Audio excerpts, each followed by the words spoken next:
എന്താ നിങ്ങളുടെ പേര്? ജമാലി. എന്ത് ചെയ്യുന്നു? തട്ടുകട നടത്തുന്നു.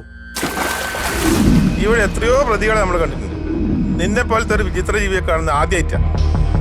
ഇതിപ്പോ ചാനലുകാരെയും യൂട്യൂബുകാരെയും കൊണ്ട് വഴിമുട്ടി കിടക്കുന്ന കാലമാണ്. എനിക്കറിയുന്നതല്ല ഞാൻ പറഞ്ഞുതരാം. അയാളെ എങ്ങനെ രക്ഷിക്കാൻ പറ്റുമോ? അവൻ തന്നെയാ കൊന്നത്. അയാളുടെ പേരറിയോ?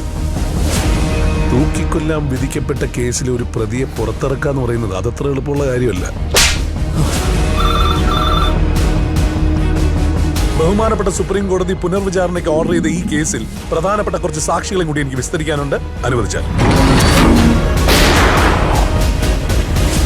ഞാനിട്ട കുരുക്ക് ഏതറ്റം വരെ പോയി ഞാനത് മുറുക്കും. അതെ സർ. ആ കത്തി ഒരു സ്ട്രോങ് എവിഡൻസ് ആണ്. അവനെ ഞാൻ ജീവിക്കാൻ അനുവദിക്കില്ല. എന്റെ ഈ സമ്പാദ്യം മുഴുവൻ നഷ്ടപ്പെട്ടാലും അവന് ഞാൻ തൂക്കേറി വാങ്ങിച്ചു കൊടുക്കും. എന്റെ മോക്ക് എന്തെങ്കിലും സംഭവിച്ച നിന്റെ മോന്റെ മയ്യത്ത് ഞാൻ എടുക്കും.